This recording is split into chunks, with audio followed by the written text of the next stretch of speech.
brought to you by Tetmosol. टेटमोसॉल से रोज नहाओ और खुजली, लाल दाने, स्किन इन्फेक्शन दूर भगाओ। हर सीजन का स्किन स्पेशलिस्ट टेटमोसॉल। तो चूंकि इस वक्त युद्ध लाइक सिचुएशन बनी हुई है और आप जानते हैं कि इंडियन गवर्नमेंट ने मॉक ड्रिल के लिए भी सबको कहा है 7 तारीख को। पूरे हिंदुस्तान के कई ऐसे राज्य हैं, कई ऐसे शहर हैं जहां पर मॉक ड्रिल होगी, यानी कि सायरन्स बजेंगे, बहुत कुछ होगा। और कहीं ना कहीं जिन लोगों ने 1971 की लड़ाई देखी है या फिर 1965 की जंग देखी है, शायद वो उस चीज से वाकिफ होंगे। शायद मेरी जनरेशन ने ये चीज नहीं देखी, लेकिन मेरे साथ सनी भाई हैं, सुनील गावस्कर हैं। और सनी भाई की जनरेशन ने ना सिर्फ मॉक ड्रिल्स या फिर वो सायरन सुने होंगे, युद्ध भी देखे हैं। सनी भाई, आज शायद 7 तारीख को हिंदुस्तान में वो चीजें होंगी जो 1971 में हुई होंगी, 1965 में हुई होंगी। मतलब आपको कुछ याद है 1971 या 65 की वो दोनों लड़ाइयाँ, युद्ध? देखिए, 65 के बारे में काफी याद है, क्योंकि मैं सिर्फ कुछ 15-16 साल का था उस वक्त। और उस वक्त जब वो लड़ाई चल रही थी, जंग चल रहा था, तो हमें हमें कहा गया था, मतलब पूरी भारतीय मतलब जनता को कहा गया था कि दिए, अगर शाम को अगर दिए जलाने हैं तो फिर आपकी जो विंडोज है उस पर काला कपड़ा लगाइए, जिससे बाहर वो लाइट रिफ्लेक्ट ना हो। और जो मतलब सीफेस पे थे तो उनको तो बोला था कि आप जितना कम लाइट इस्तेमाल करेंगे उतना अच्छा ही होगा। टॉर्च का इस्तेमाल करिए या कुछ मतलब लैंप्स का इस्तेमाल करिए, ऐसा बताया था। हाँ, तो मतलब और सायरन तो चलती थी भाई। हाँ हाँ, बिल्कुल सायरन चलती थी। तो हमें ये पता नहीं चलता था कि सायरन्स मतलब ये सच माने सायरन्स है कि ये मॉक जैसा कुछ है कि तैयार होने के लिए। अ, उस वक्त शायद जो रेडार वगैरह होगा वो आज जितना टेक्निकली एडवांस हो गया है उतना शायद नहीं होगा। पर हाँ, उस वक्त वो याद है, मुझे बहुत अच्छी तरह से याद है कि जो जो हमारे यहाँ मतलब खिड़कियों पर वो काला कपड़ा डालने के लिए आसान बनता था, पर जो वेंटिलेटर होता है ना ऊपर का, जी। उस पर लगाने के लिए बहुत मतलब हमारे हमारे घर में बहुत कोशिश की थी हमने। क्योंकि मैं छोटा था तो ऊपर थोड़ा सा तो आसानी से चढ़ सकता था। मेरे पे वो जिम्मेवारी थी कि वो काला कपड़ा लगाए। अरे भाई, वो मुंबई बॉम्बे हुआ करता था, आज मुंबई है। आज की जी जी जी। जनसंख्या पूरे इंडिया की देखें आप, बड़े बड़े शहर हो गए हैं। उस वक्त आबादी भी बहुत ज्यादा नहीं थी, तो क्या ये भी रोक टोक थी कि आप बहुत ज्यादा आबादी एक जगह पर इकट्ठी ना हो? जी बिल्कुल, ये भी कहा गया था कि कॉन्ग्रीगेशन मत करिए, क्राउड मत करिए, और जितना आप अपने घर में रहेंगे उतना अच्छा रहेगा।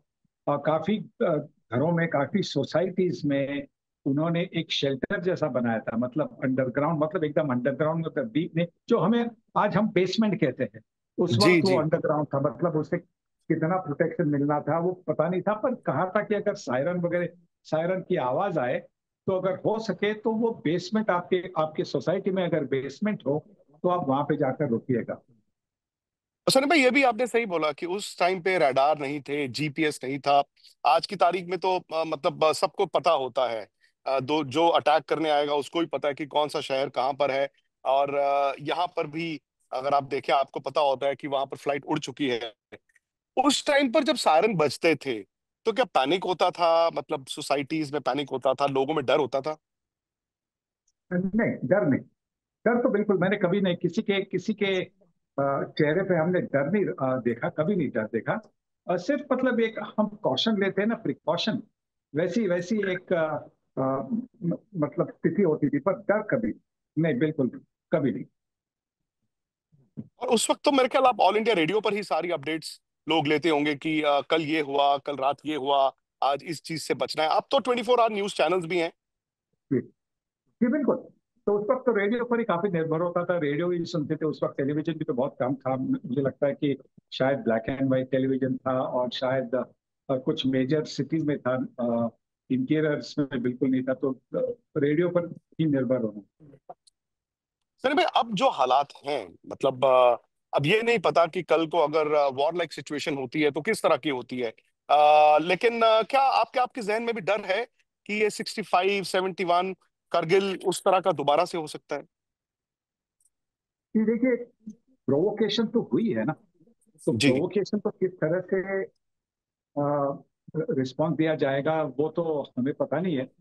पर जैसा 65 में मैं 71 में तो बाहर था, क्योंकि इंडिया वेस्ट इंडीज में थी, उसके बाद में इंडिया इंग्लैंड में थी, और उसके बाद में मैं रेस्ट ऑफ द वर्ल्ड के साथ ऑस्ट्रेलिया में था। तो पूरा 1971 जब वो बाहर ही थे आप? संघर्ष चल रहा था, तब मैं बाहर था। पर मैं 65 की बात करूं, वहां पे किसी के, जैसा मैंने कहा कि किसी को, मतलब मुंबई में तो किसी को डर महसूस नहीं हुआ। शायद मुंबई थोड़ी सी दूर थी, कराची से नजदीक है, पर शायद जो भी है, पर डर किसी को नहीं था। और अभी भी किसी के मन में मुझे नहीं लगता कोई डर है, क्योंकि हमें हमारे जो जवान है, हमारी आर्मी है, हमारी एयरफोर्स है, हमारी नेवी है, उस पर बहुत बहुत मतलब भरोसा है कि वो कुछ होने नहीं देंगे।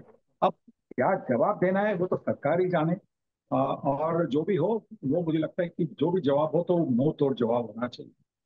सही कहा आपने। और सही भाई, अब मॉक ड्रिल में तो ऑब्वियसली ये है कि कैसे अपने आप को सेव करें जब सायरन्स बजेंगे। अब जैसे देखिए, इस वक्त दिल्ली में हूं मैं और मेरे ऊपर भी ये जहाज उड़ रहे हैं, लेकिन ये कमर्शियल फ्लाइट्स हैं, तो फूड राशनिंग वगैरह ये सब भी होती थी? जी बिल्कुल। उस वक्त तो वैसे वैसे भी तो मतलब भारत की वो स्थिति इतनी अच्छी नहीं थी। वो ग्रीन रेवोल्यूशन जो पंजाब में हुआ वो होना था, और इसलिए मतलब फूड की मतलब ये थी, शॉर्टेज थी।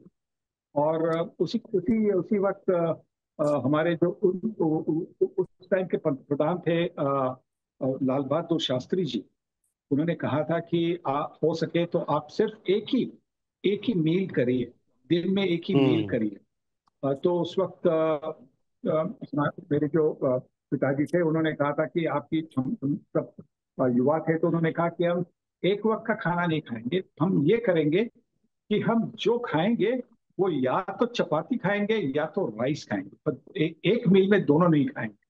तो अच्छा। वो जो आदत है वो अभी भी आदत है। पर वो जो राशनिंग थी, तो हमने अपने फैमिली फैमिली ने की थी, सरकार ने लागू नहीं की थी। सर भाई, आपने बात की उस टाइम पे ब्लैकआउट होते थे, या फिर आपने बताया कि खिड़कियों पे काला कपड़ा डाल दिया जाता था, और बॉम्बे तो सबसे बड़ा रिहायशी इलाका भी था। लेकिन उस वक्त रूरल इंडिया भी बहुत ज्यादा था, तो शायद इलेक्ट्रिसिटी भी हर जगह नहीं थी। आज मॉडर्न इंडिया है, हर जगह बिजली भी है। आपको लगता है कि ये मुमकिन हो पाएगा कि जो हम बात करते हैं कि यार तैयारी करनी है और हर इंसान उसमें पार्टिसिपेट कर पाएगा? जी बिल्कुल। देखिए, जब अपने देश की बात बात होती है तो हर इंसान कुछ ना कुछ करके कर पाएगा, बिल्कुल, उसमें कोई शक है नहीं, कोई दो राय है नहीं कि जब अपने देश की बात होती है तो कोई भी, सब सब कुछ सैक्रिफाइस करने के लिए तैयार है, हर एक बंदा सैक्रिफाइस करने के लिए तैयार है। अभी अभी मैं पढ़ रहा था कि एक रिटायर्ड आर्मी पर्सन है, 75 साल के, उन्होंने आर्मी चीफ को कहा है कि हम तैयार है, हम रिटायर हुए पर हम तैयार है। देखिए, यही तो मतलब सबकी जो स्पिरिट है ना, वो वही स्पिरिट है, देश के लिए कुछ भी करने के लिए तैयार। आपको कोई मैसेज देना हो जवानों को, एयरफोर्स को, नेवी को, सुनील गावस्कर, द ग्रेट बस सुनील गावस्कर का मैसेज क्या है?